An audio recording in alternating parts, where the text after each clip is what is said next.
So the next file that I want you to open up, we are going to actually start getting into retouching, serious retouching today. Yeah, I'm going to go over a couple of retouching tools first. Most of you guys know them. I'm going to go out on a limb and say you may not know actually how they work, but nonetheless, we're going to explore that. Then we're actually going to start working on your homework. So this is another one of those cases where we're going to jumpstart the homework that you're going to have for next week. So please do this with me in class because it'll give you a head start. A head start.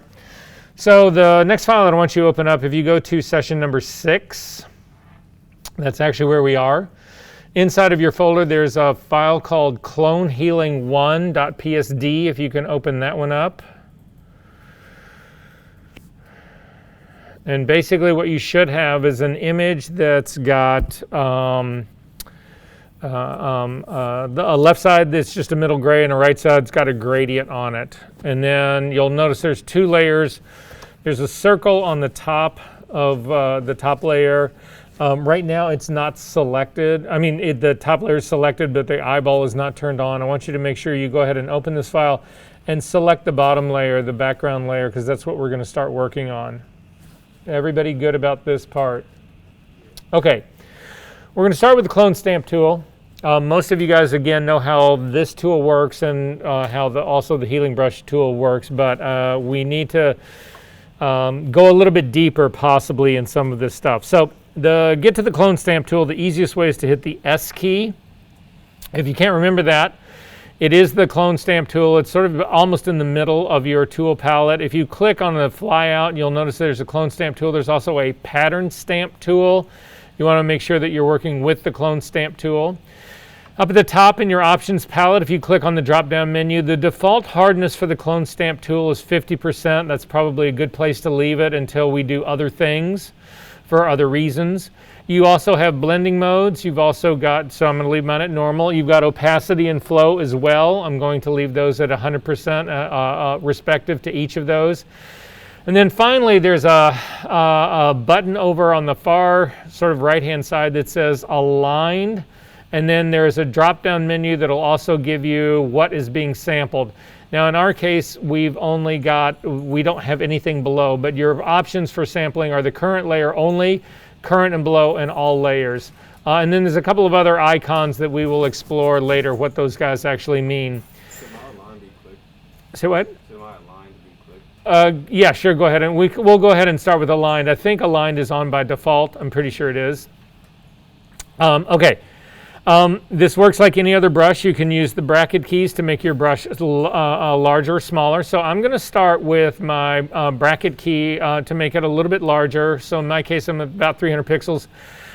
The way the clone stamp tool works is that you actually sample where you sample the result that you want. You sample the area, not that you want to fix, but you sample the area you want to use to fix something, to replace something. So to do that, I'm going to start in the top right-hand corner, sort of in the dark area. I'm going to hold down the Option key, and you'll see you get a little targeting adjustment tool. Click on that, and this actually sets your source point. So you pick the source first, and then you move it, and I'm going to bring mine over to the gray area, and about the same, so again, the upper right-hand part of the gray area. You should get a preview of what it looks like it's actually going to do, and if you simply click and drag down, you will notice as you drag down, there is a little plus that's sitting back over in the gradient tool part. That's showing you where your source is, and as you continue to drag all the way down, what it is now doing is a 100% pixel-to-pixel replacement. That's what's actually happening here. However, if you come over, and I'm going to click right next to the area that so I'm back up at the top again. I'm just going to do another line down that's basically the same. If you click and you drag down again, you'll notice that it actually brings it down in perfect register with the first part that was there. That's what this whole aligned is about, and you can continue this process forever. You can continue to drag it all back down, and it will keep that relationship. So The relationship that we established in the beginning is maintained in our source to destination no matter how much we change things. So, for instance, if I come over one last stroke I'm going to do down, I'm going to start instead of at the very top, I'm going to just start in the middle and click and drag down. And again, you'll notice that it's kept everything in alignment. Destination, source and destination has been in alignment. However, if you zoom in on these edges, you will see one of the problems that you have with the clone stamp tool. Now, this is a 50% hardness, but what I've got on this edge that I'm actually looking at in this is that my edge is now a mixture of so where I actually did the clone stamping is a complete 100% replacement. So the gradient that is now sitting on that gray field is 100% replacement from the source was the gradient, and this is 100% replacement. However, the edge, because that edge is soft, you're actually allowing part of the old background, the 50% gray, to actually come through that edge, and it is now a mixture. It's not just a one-to-one replacement. If you wanted the one-to-one replacement, you've actually got to change the hardness of your brush to 100% hard, and now when you click a line and you pull it down, there is 100% replacement, and you transition from the old from our replacement, our gradient, to the old gray with no mixing on that edge at all. But this becomes a very obvious edge as well. So the problem that most people get into using the clone stamp tool, hair is a classic example. People will actually use a very soft edge so that they can they can sample hair from one side and use it to patch in hair on a different side, that kind of stuff.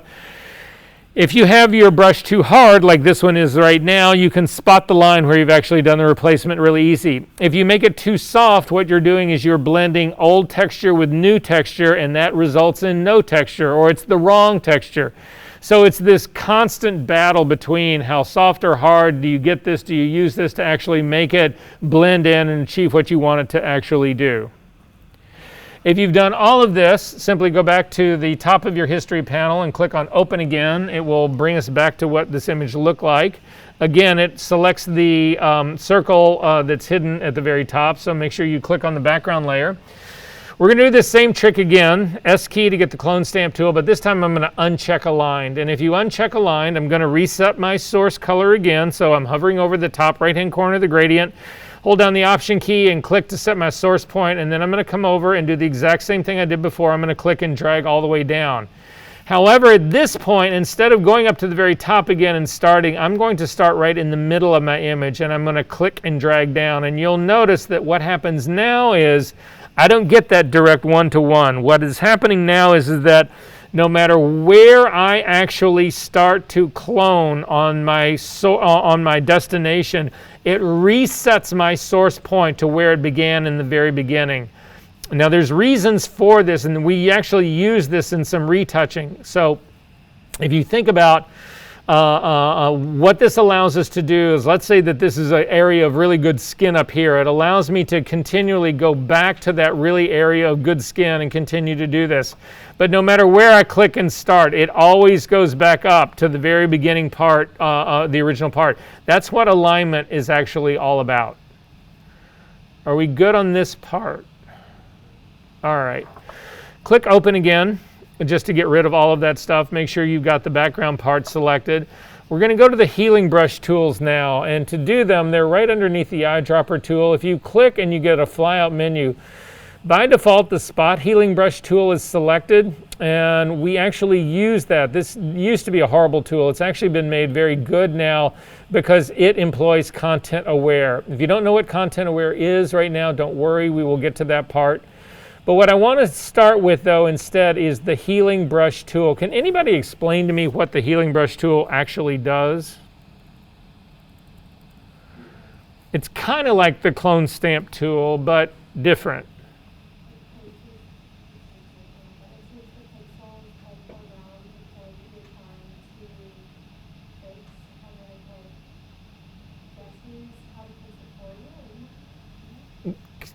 Sort of, kind of, a little bit, not quite. But that's okay, we'll get there. So what the healing brush tool really does is this. it allows you, again, we're not using the spot healing one, and the spot healing brush, Photoshop actually picks the source. In our case, like the clone stamp tool, we want to pick the source, so we're going to do it using the Option key. So I'm going to do the same thing. I'm going to start in this top right-hand corner. I'm going to hold down the Option key. I'm going to click once. That sets my source point, and I'm going to come over. And in this case, again, if you click on your drop down right here, I've got a 0% hardness on this. Typically, the hardness setting, the default for the healing brush tool would be a 50% hardness. So I'm going to reset mine to 50% hardness. Sorry. And I'm going to hover over this area again, and I am going to click and drag down and let go. And that's actually bizarre. Hang on one second. I'm going to undo this. What is your all's diffusion setting right now? Is it at 5? All right, I'm going to reset mine to 5. We'll talk about what diffusion is in just a second. Okay, let's try this again. Sample in the top hand corner, click and drag down and let go, and basically you see no change. So this is what the healing brush tool does, and you really need to think about this one and what it's doing, because when you need it to do this for you, it does a great job. So what the tool does, it's 2 steps. It's not just one like the clone stamp tool. It's 2 steps. The first step is that it takes the texture of the source and it replaces the texture of the destination with the texture of the source. That's the first move. The second move is it looks at the area around the texture that you've just replaced. It looks at the tone and the color of the area that surrounds it, and it then tries to blend the new texture using the tone and color of the surrounding area. So if you have texture that, say, came from a black and white image and you wanted to use that to change the texture of a color image, it would actually work. It would, again, replace the texture of your destination using the healing brush tool, but then it would look at the color and the tone that is around that new texture, and it would actually use that to try to blend the new texture in. So it would colorize the new texture with where you're going. The reason we see nothing here is that this is a synthetic file. There is no texture. So when I actually do the move and actually paint down and change, or not change, I'm moving the texture from my source to my destination. The texture is the same in both of them. It's no different. But then once that move has happened and I let go, it then looks at the new texture and it tries to blend in the surrounding area. Well, the surrounding area is completely middle gray. So it recolors all of that gradient to a middle gray, and it doesn't look like anything has happened, but indeed something has. It works in the opposite direction as well. If we start over in the gray side over here and hold down the Option key and click a sample and come over into the middle of my gradient and click and drag down, the same exact thing happens. The textures are identical, so no change really happened there, but the blending of the tone around it actually means it's no longer going to be middle gray. It becomes the color of this gradient. Does that make sense to everyone? Diffusion. We use diffusion a lot once we get into split frequency work. What diffusion does is it controls how that blending of those outside tones actually functions. The default is 5, which basically means you end up with the response that we've got right here. If you take your diffusion and you take it all the way down to 1, and we're going to do the same thing again. I'm going to start on this other side. I'm going to sample again the gray side. Hold down the Option key, click, and come back over and click and drag down. You will see that there is a shift in here. And what the shift is it's starting to actually move the healing brush tool in the direction of the clone stamp tool. You will now see that, again, the blend is not as complete or as total. That's being controlled by diffusion. For our practical purposes right now, leave your diffusion at 5, and we're going to stay there for a little while until we get through most of the rest of this part. I'm going to again go back up to the top and click on the clone stamp tool, just the opening part. I'm going to click on the background layer here really quickly. The last thing that I want to talk about in here really fast.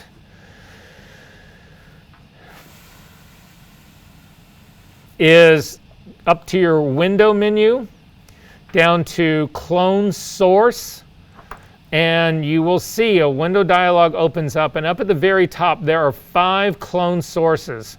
You can actually change and remember the origin point of your clone source. So I'm going to grab this, pull it off, and stick it over to the side a little bit.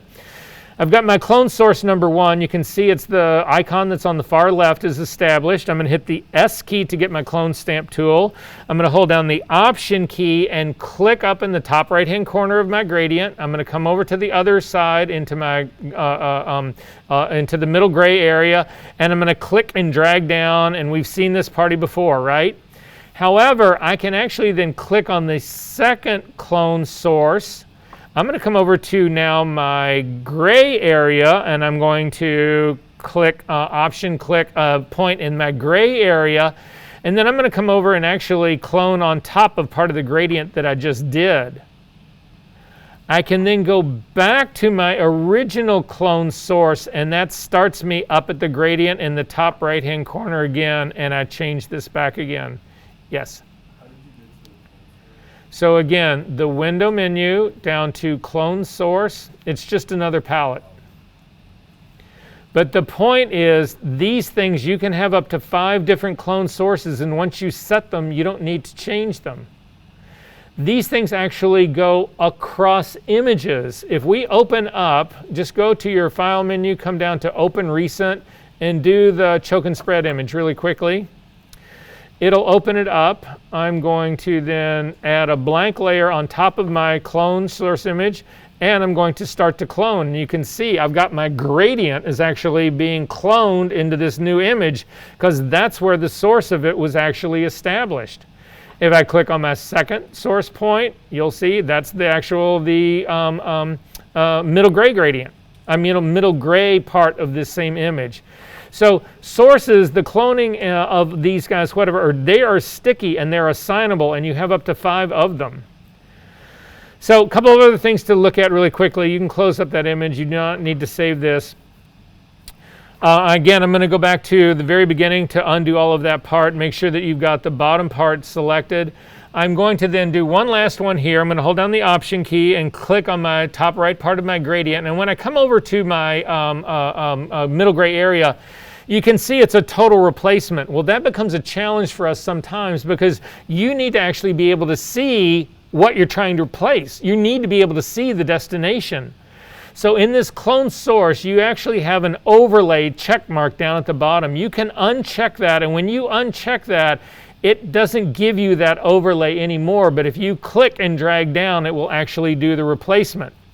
Sometimes you need to see both. You need to be able to see part of the overlay and part of the area underneath it so you know where to do your cloning. I'm going to hit Command Z to undo that. Turn on your show overlay again, and then just reduce the opacity of your overlay down to like 50% or 40%. Now you get to see both. You'll see the area underneath, and you will see part of your replacement area. But when you actually do it, it's 100% of the replacement. Does that make sense to everyone? We good on this part? All right, you can close this up. You don't need to save it. You can also close up the clone source part. Those will all change the minute I actually do a new sample part. I am going to hit the S key really quickly again though, and make sure that I return my clone source to that 50% hardness, because that's really its default part, and then we'll just leave it at that. Okay, so we are going to actually start your homework now. So again, please do this part with me. This will be one of the most, well, let's do this with me. Go into your assignment folder. There's a file in there called Skin Eyes Retouch. If you can double click on that and open it up. This is going to be about high-end skin retouching. So we need to have a conversation about high-end skin retouching, or just retouching in general. So you guys are all becoming amazing retouchers, and I need to have some retouching done. And I come to you and I say, I've got 7 images that I need you to retouch for me. They're all full-length fashion, and I got $100. Would you take it? No? Oh, man. I'll take it. You'll take it, right? Yeah. Okay, wait. No, I've got another scenario here. L'Oreal comes to you and says, I've got a picture of who, let's do Jessica Roberts, right? Is that her name? Yes. Or no. What's her name? Julia Roberts. Yeah, I got a picture of Julia Roberts. I'll give you $20,000 to retouch her, but it has to be flawless. Would you take that? What? I wouldn't do it well. Well, the point that I'm trying to make here is that there's different levels of retouching and different approaches that you actually take to it. So if somebody came to me and said, I've got the Julia Roberts image, it's going to be L'Oreal ad, 20 grand, would you do it? I would say, of course I would do it, take 2 weeks, and it would be flawless. But that doesn't rule out one of you guys coming to me and say, I got $100, I got 7 images. So the Julia Roberts, I'm going to take my time on it, make it flawless. The $100 on the full-length image, I'm going to go with the clone stamp tool or the healing brush tool, smack the shit out of it in 10 minutes. I got 2 minutes an image, 7 images, 15 minutes, $100. That's $400 an hour. Yes, I will do that. But these are completely different approaches here. Totally, and it's all about intent, right? So when I'm retouching my full-length fashion, I don't do the same way. I don't approach it the same way as I do my beauty work. The beauty work is a completely different animal. It takes a lot more time. It takes a whole lot more effort to get to it than my full-length fashion actually does. It's not, I really don't hack my full-length fashion. I rarely use either clone stamp tool or healing brush tool as they're designed to be used. We'll get into what that looks like later. But what I'm going to show you now is sort of the reverse version of how this should be. I'm going to show you today, right now, how you do the $20,000 retouch job. So we're going to start with the most difficult part of it. We're going to start with the most time-consuming part of it, the most tedious part of it, but again, the least destructive part of it. And so what do I mean by that? Well, the holy grail of doing skin retouching, and again, I'm doing this specifically for beauty, not to make you guys anybody in here who says, oh fuck, I shoot food, I don't do this, whatever. You can think of a banana the same way you can think of skin. So it's just how much effort is warranted to actually put in this. And that effort has to do with its value. So is $20,000, is that the only way to measure value for an image? What else would count? Say what? Like your importance to it. Oh, exactly, your importance to it. So let's talk about your portfolio. How important is that to you? It's worth taking the time. Let's talk about your promo piece, your website, all of that. How important is that to you? Your art that goes into gallery. All of that has value. Not that somebody's come and said, I'll give you 20 grand to do that, but what's it worth to you? So you have got to make that call. And again, always in my upper mind, I'm sitting there saying to myself, what level am I ready to commit to do this? What's it mean to me? What am I getting paid to do? What's it value to me? All of that.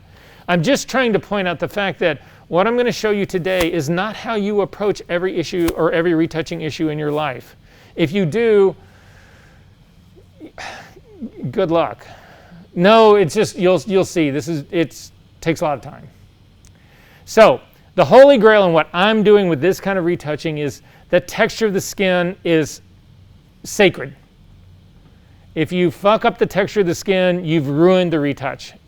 So it's all about maintaining the integrity of the texture. We've already talked about this. The problem that you have using the clone stamp tool and the healing brush tool is in order to make it essentially invisible so that you don't see it, you have to use soft edges for those tools. And when you use soft edges for those tools, you have old texture that remains with new texture that's laid on top. And in those transition areas of the edge, those two textures get mixed together. And if you do that enough all over the entire image, you end up with that horrible plastic looking shit that you all see. I mean, all of us have gone by the makeup stand in Jewel or Osco or Sephora or wherever it is you go and you see plastic face, plastic people, all of that. That's not real. Make sense? So this is how you do it real and keep it real. But this is also, you charge a fortune to do this. Okay, so here we go. So if we look at this, I've done this, I think, in this class before, but I want to do it. Actually, it was not this class. It was, for those of you who are in my commercial class, you're going to see an image again that you just saw a little while ago.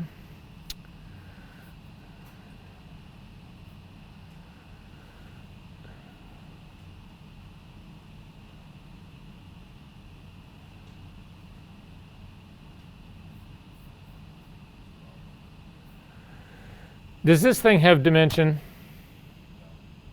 It's flat, right? How about now?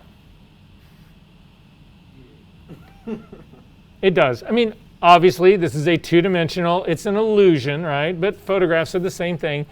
But why do we feel like this has got dimension and this doesn't? Exactly. Highlight and shadows. Highlights and shadows are what determine dimension. Dimension is what determines texture. It's just that simple, right? So here's the trick on what we're going to try to do. If we can take something that's got dimension and remove the highlights and shadows, it will no longer have texture. It will no longer be that, right? So that's going to be the goal. That's what we're going to actually do. So I'm going to close this up. I'm going to zoom into this girl's chin at that pimple that's sitting right on her chin. I need everybody to go in here with me.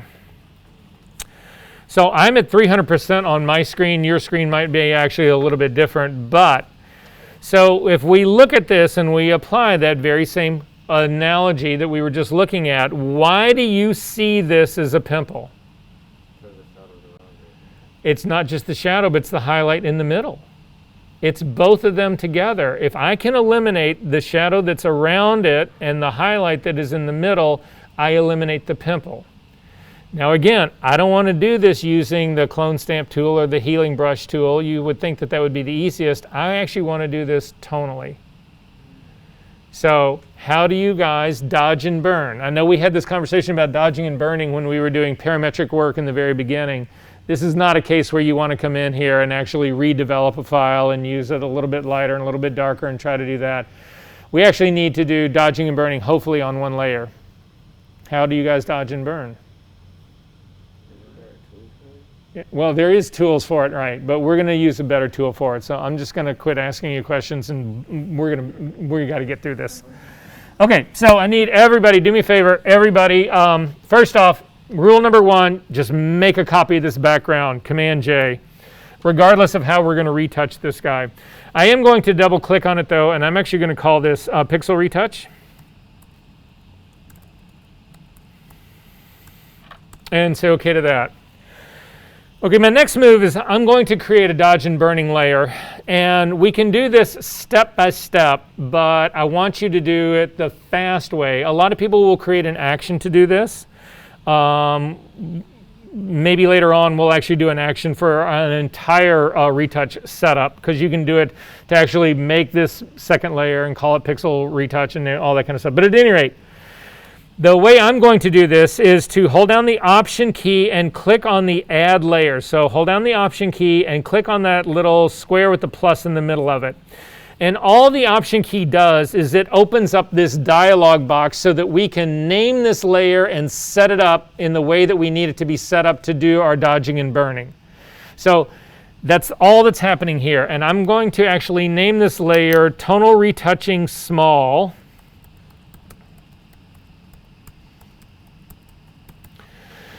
And then you need to change the blending mode of this layer from normal down to soft light. And then finally, when you do that, a little little box will appear where you can click on it that says fill the soft light neutral, fill with soft light neutral color 50% gray. Go ahead and check that as well. And then say okay.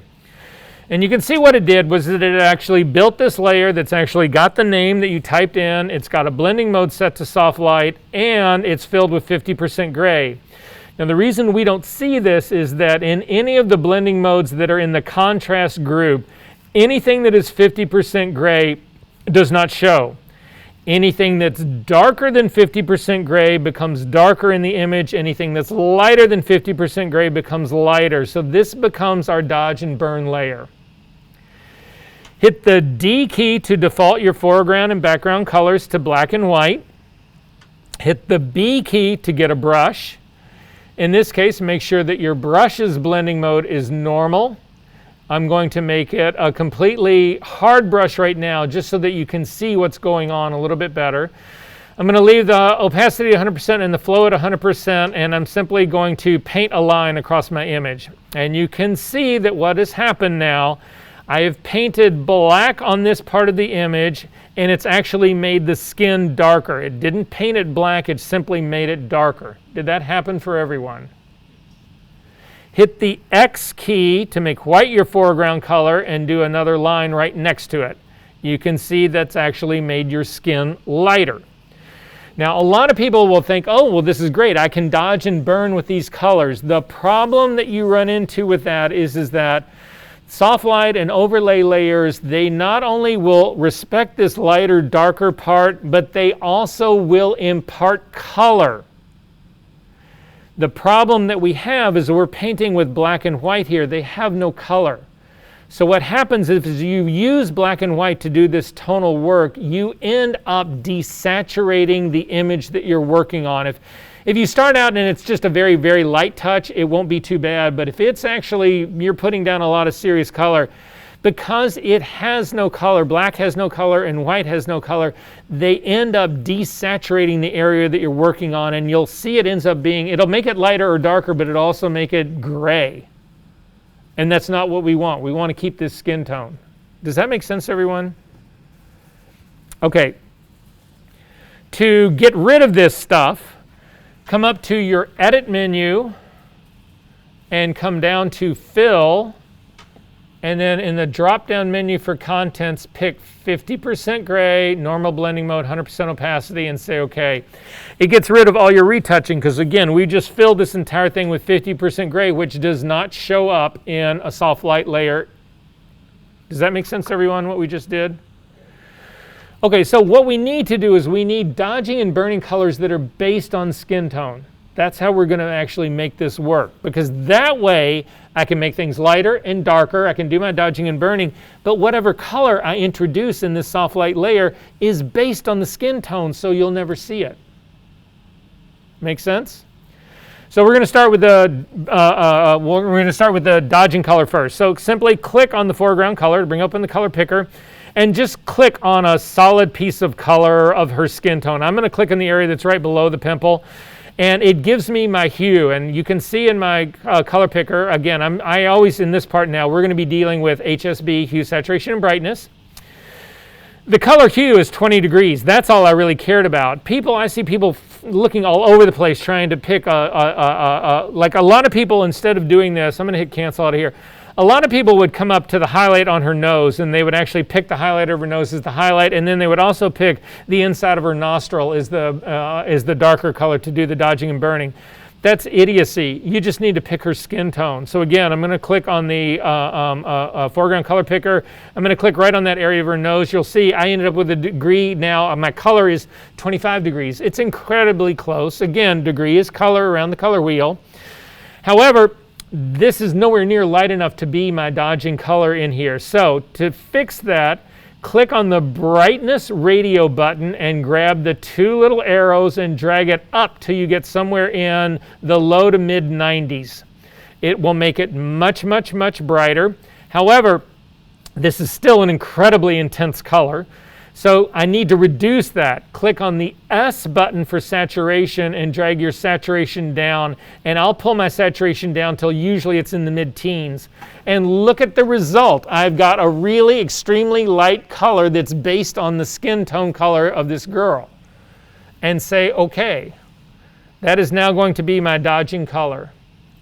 For my burning color, I'm going to click on the background color picker to open it up. I'm going to click in the very same spot, and I've got a hue of 26 degrees. Again, it's more than close enough.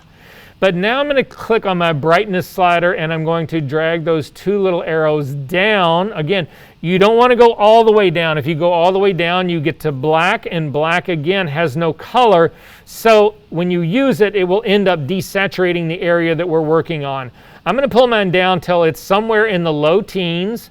But unlike the highlight color, you actually want to introduce color in here. I'm going to push the saturation up till it's somewhere 40s, 50s, somewhere in that range right there. And take a look at it again. This is now a burning color that's based on the color of her skin. And I'm going to say okay to that. So everybody was asking why you need a graphics tablet. This is why you need a graphics tablet. You cannot do this work any other way. So, Jack, do you have an answer? No, I'm sorry, what? Yeah, which, do them both? Okay, so the background color again, I'm going to click on the background color. I just clicked on that part. You could actually hit the X key, because I've already got the foreground color picked, and then just click on the foreground color. You're just trying to get in the color picker to do the other color. I've already got the color to make things lighter. I'm looking to make one darker. Then simply click on her skin tone. It puts in the hue that I want. I'm going to click on the brightness and pull it down till I get around somewhere in, again, this is 11%, 12%, somewhere in there. You don't want to go all the way down or you end up with black and it'll desaturate the image. And then the saturation, I typically boost that up a little bit because I do want color in there. I don't want this to be desaturated because it'll desaturate my image. And say okay. All right, so watch what I do really quickly. I'm going to do this first, and then I want you guys, I'm going to show you guys, I'll let you guys do it, but just watch this part first. So the trick to this is, we're going to do the brush key, the B key. I'm going to start with the darkening part because I'm going to go after that little part that's right in the center. You want to make sure that your brush is a completely soft brush, but you also want to change your opacity. Now the typical working opacities that we use for skin this light is somewhere between, well, again, my go-to standard on this is going to be 5%.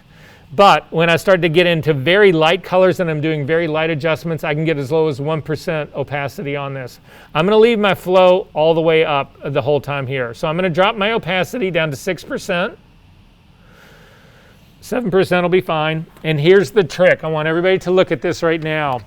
You never draw strokes with your brush. So when we get to the lines under her eyes, there's people's tendency is to actually try to paint that line out. They do a stroke. You do not want to do that. You want to think about how skin actually is, and especially how skin is captured digitally. They're little discrete dots. They're little discrete pixels. That's what you want to recreate. So what you are constantly doing is this. I'm going to do it upside down on my tablet because I don't want it to actually happen on my image. Dot, dot, dot, dot, dot, dot, dot, dot, dot, dot, dot, dot, dot, dot, dot, dot, dot, dot. That is all you ever do. There's no painting, stroking, there's no circling, there's no none of that. Dot, dot, dot, dot, dot, dot, dot, dot, dot. Thousands and thousands and thousands of times. So here we go. Watch my screen really quickly. I'm going to show you how I'm going to get through this part, and then I'll let you guys do it. So I'm going to make my brush about the size of the head of that pimple right there. It's pretty close to that size. Pop it open just a little. Pop it open. What a bad thing to say. Never mind. Okay, so anyway, I'm just starting to tap, tap, tap, tap, tap. Stop. Even though I know I'm not far enough, I've just done a bunch of taps there really quickly. You can see, look at how many of these was in my history palette right here. I just blew through all of those. Try doing this with a mouse. Your finger will start to cramp up so bad, and we're not even close. So I'm going to hit the X key. I keep one hand on the X key. My left hand is on the X key the whole time, so I can flip back and forth between burning and dodging. So now I'm actually going to start, I'm going to go to a little bit bigger brush. And again, I'm now dodging. I'm pulling this back, and I'm just tapping around here like this really quickly. I'm going to make my brush a little bit smaller and tap into these areas to pull this back. Hit the X key to get my burn tool and actually hit a little bit more. Come back around to get this part. I've got a bigger area that I can now see, so I can go to a much larger brush. It's a little bit even, but everything is a little bit darker. And again, I'm dodging to lift all of that color, and I'm just tapping through all of that. X key one more time, a little bit smaller brush because I lightened up the middle part of that just a little too much. And I'm going to double click on the hand.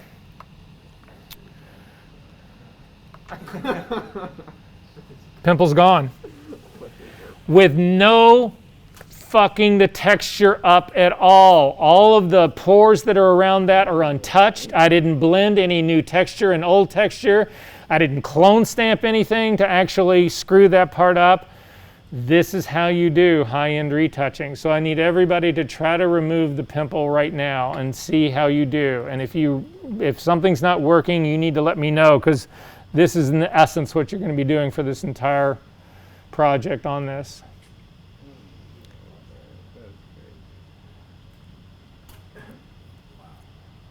Did it work? I know, sick, right?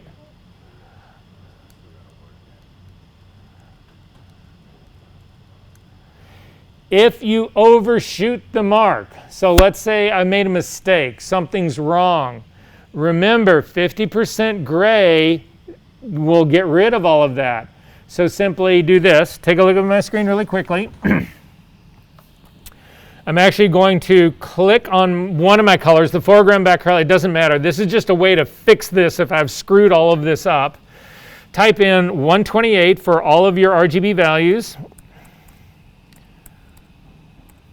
because that's middle gray. And if I say okay to this right now, hit my brush key, and I'm going to crank the blending mode all the way back up again, and then make my brush larger again, I can simply paint over all of this area, and it just restores it because I just pulled all of that retouching off. I'm going to hit Command Z to undo that because I don't want to do that work. If you hold down the Option key and simply click on the eyeball, you can actually see what you just painted in. This is what I did to actually get rid of that pimple. And this is the reason we actually fill this with 50% gray. If you were to leave this layer blank, it would still work. But the problem is that your retouching gets to be very, very, very difficult to see. To see this light work on a completely transparent background is incredibly hard to do. This way you can actually see it, and you can go in and let's say, oh, yeah, I screwed something up on the side. You could actually correct it by circling something and just filling it with 50% gray. So is this working for you guys? No, I made a beat. I don't know what I did. Well, first off, it looks like you're painting with the wrong end of your brush. I mean, your pen. I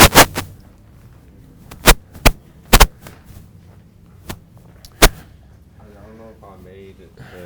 Okay, so that goes right. No, you've still got 100% on your opacity, down to 6% or less.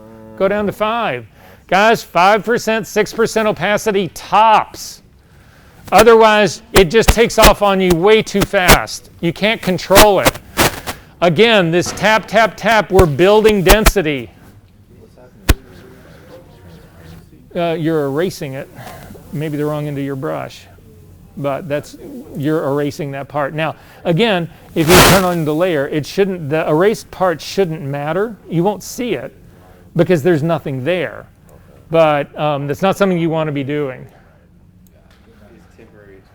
All right, is this working for the rest of you guys? Yes.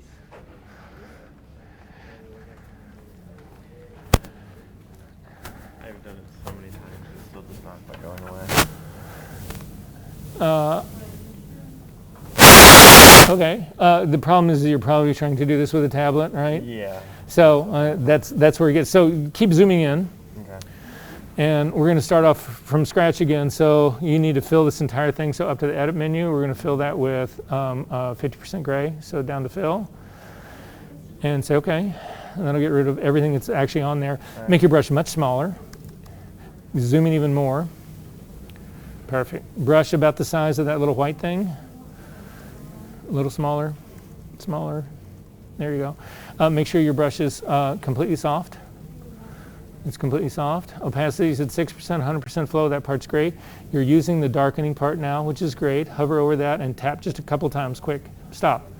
Hit the X key to go to the lightning part, and then just start to work your way around there, tapping constantly as you work your way around there. But no, you're only doing the lightning part. Don't do the part that's above it. You're just trying to go after the lightning part. That's already light. See this area that's dark right here? Just tap, tap, tap. Come down a little bit. Tap, tap, tap. Tap, tap, tap. Come down in this part, tap, tap, tap. Work your way around, tap, tap, tap, tap, tap, tap, tap, tap, tap, tap, tap. Keep going, keep going, keep going. There's a little darker area in here. Hit that guy a little bit more. Hit the X key now. You need to add a little bit more to the center part, a little smaller brush. Exactly, good. Tap, tap, tap. Yep, and move around. Keep moving the whole time. Good. Down here, pump. Good, good, good, good. And it just, now you see what's going on. Yeah. So then turn the eyeball on and off and you'll see what a difference it makes. It's massive. Okay. All right, is this working for the rest of you guys? Are we good? Okay. Really quickly, I want to go up underneath her eye.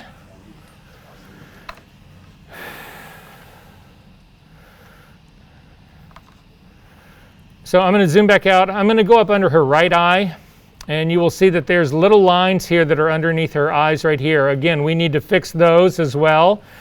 I'm back to my tonal small retouching layer. I'm going to again hit the brush, the B key. I'm going to zoom in. Now I'm at 300%. I'm zoomed in enough.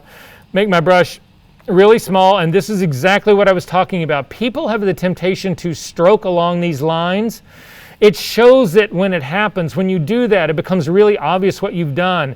So again, this is tap, tap, tap. I need to reset my color, so hang on one second.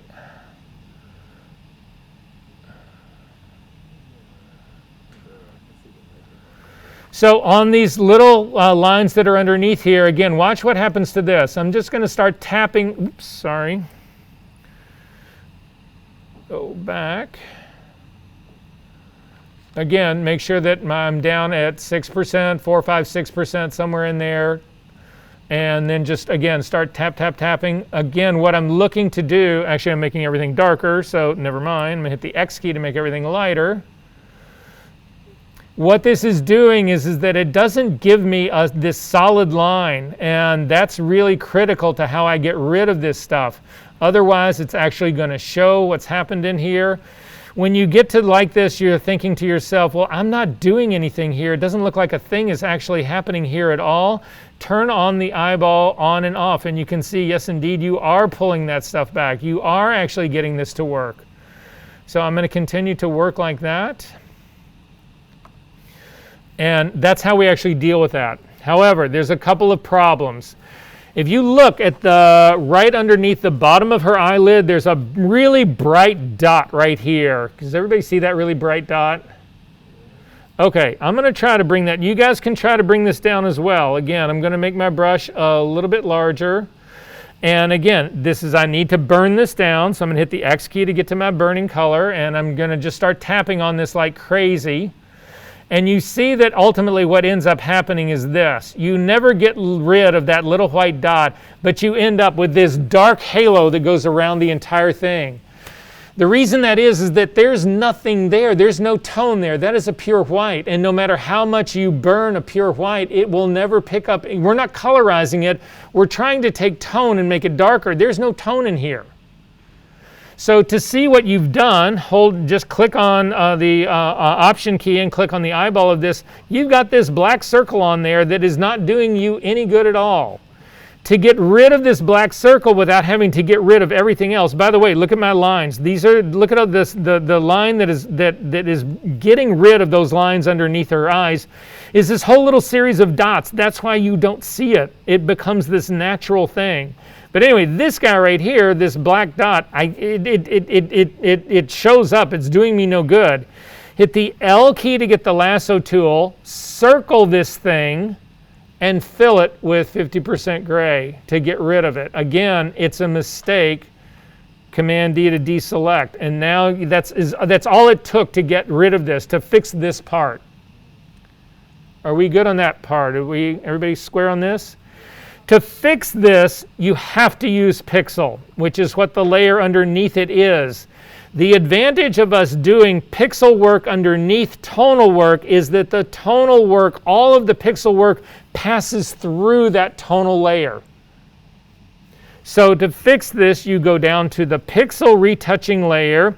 In my case, I'm going to do it with the healing brush tool. So hit the J key as the healing brush tool.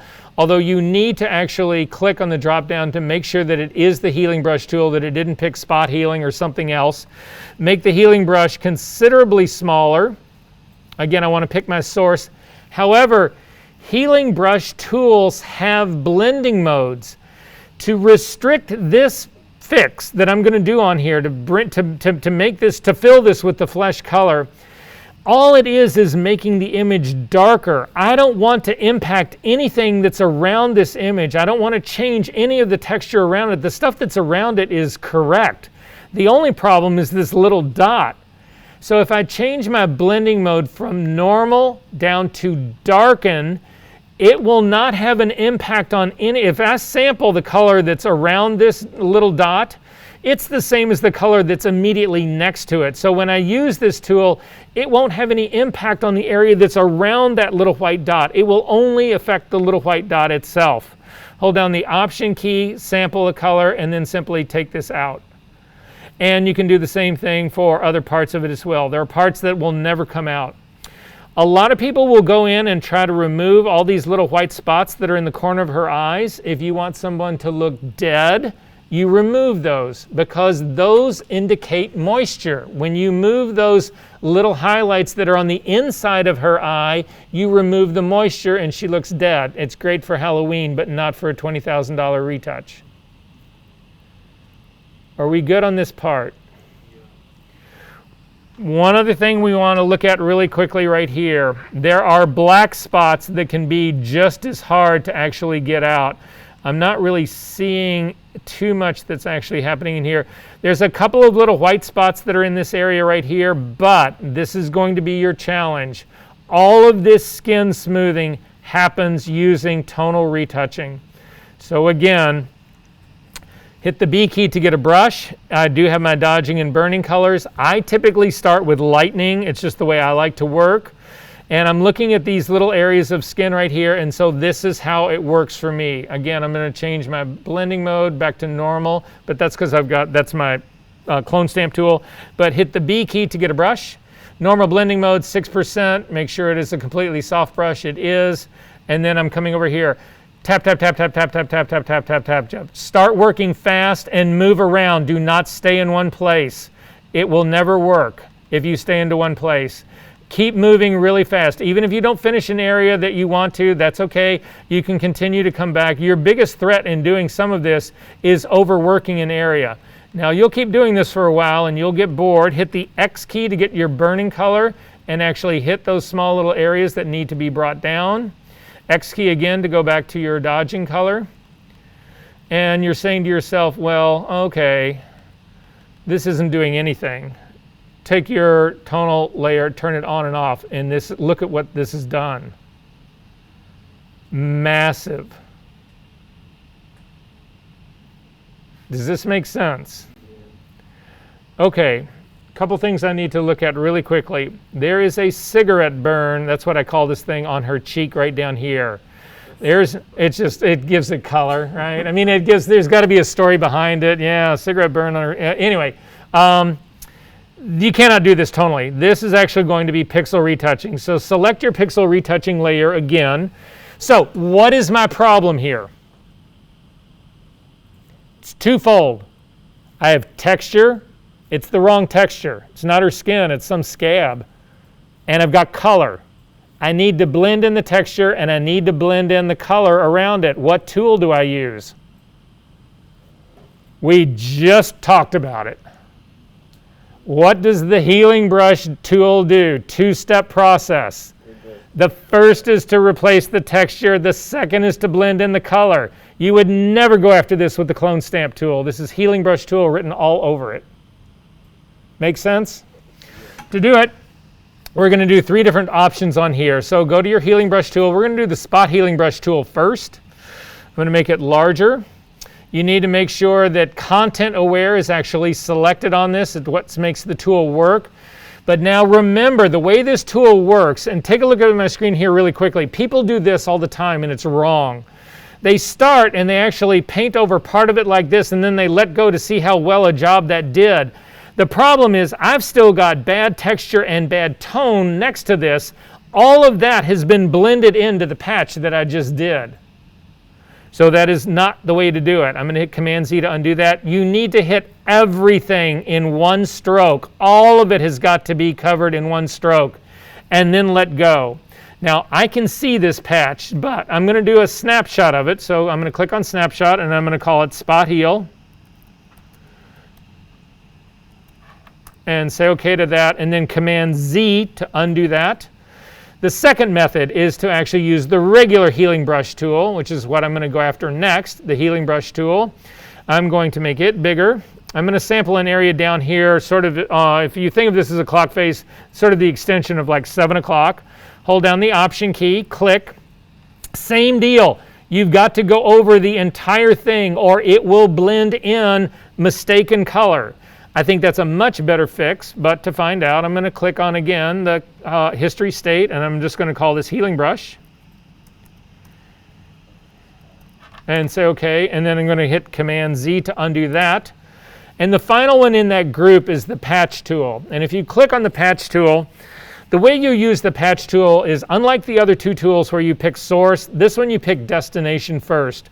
So you need to use, it becomes the lasso tool, you need to circle the area that you want to fix and make sure that you get good area on the outside. You don't want to make this selection too tight. And then you put your cursor in the middle and you'll see you get this icon with 2 arrows. Click and drag that to a different area of your image and let go. And it will do the same thing. It will replace with texture and then blend in. Command D to deselect, and I'm going to do a snapshot of that and call it patch. And then go up to the very top of your history palette. I'm going to zoom out a little bit so we can see it. And we're just going to take a look at the 3 different methods. If I click on spot healing, I could spot that 50 miles away with my eyes covered. If I go to the healing brush tool, it's better, but it still looks obvious to me. And then I'm going to go to the patch tool, and that to me actually seems to be the best one of all, and that's how I would go about doing it. Yes?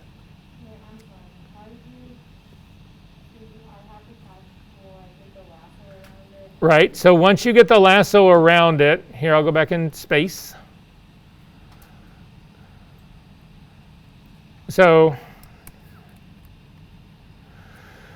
patch tool, circle around it. So now we're picking the destination. Now you need to drag this, so put your cursor in the middle. You need to drag it to the source that you want to use. So I'm saying, okay, well this area down here is where I want the source to be, and let go. And it will actually replace the texture and then blend it in. Hit Command D to deselect. Are you good? Okay, so that's the good news. Here's the bad news. Okay, I want to show you one other thing really quickly. So that was how we actually do this tonal small part. We need to make another one of these really quickly. So again, I'm going to just select my tonal retouching small. I'm going to hold down the Option key, click on the Add Layer. I'm going to call this Tonal Retouching Large.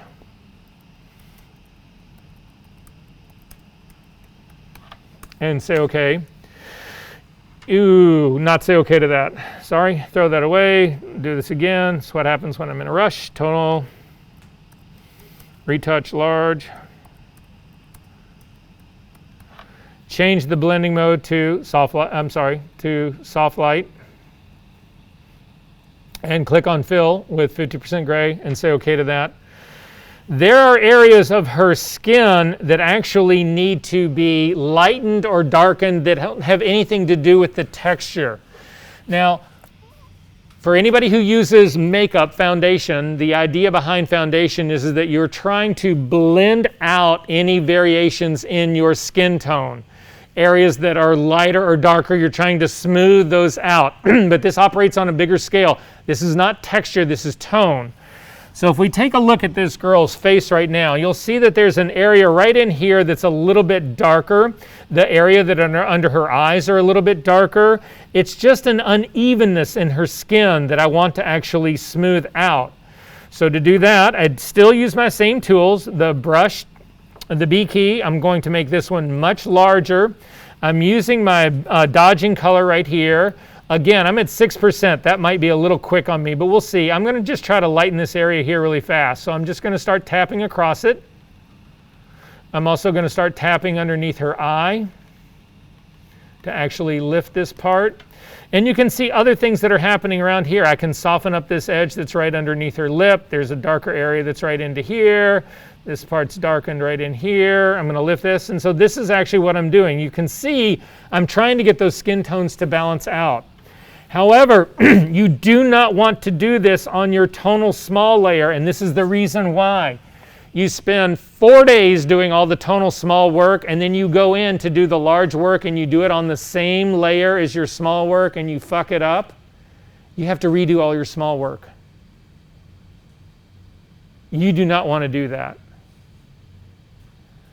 Okay, 2 last things I'm going to show you really quickly, and we are done.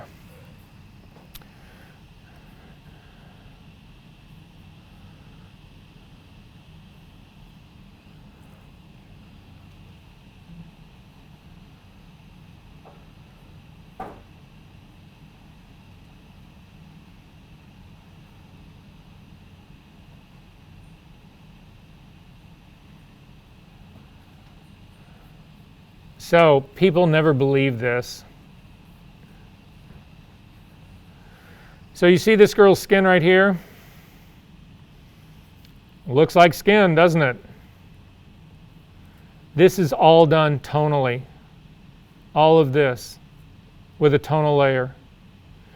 This is also done tonally. This is the large layer right here. Look at what they've actually done here to smooth this out. Oh, it gets better. This is what the large layer looks like, but this is what the tonal retouch small looks like. And if yours does not look like this, you have not done it right. So to give you some reference, if you look in your assignment folder, there is a reference for what the high and for the small and the large should actually look like. So this is what again, and it's pulled from, I think this guy's, it may be for somebody else's. This was actually the work to actually smooth out the skin on the large layer, and this is what the small one actually looked like. This will take you days, I'm telling you right now. And if you go in here and you hit this for an hour, you're going to flunk it. Questions about this? Are we good? I will see you guys next week.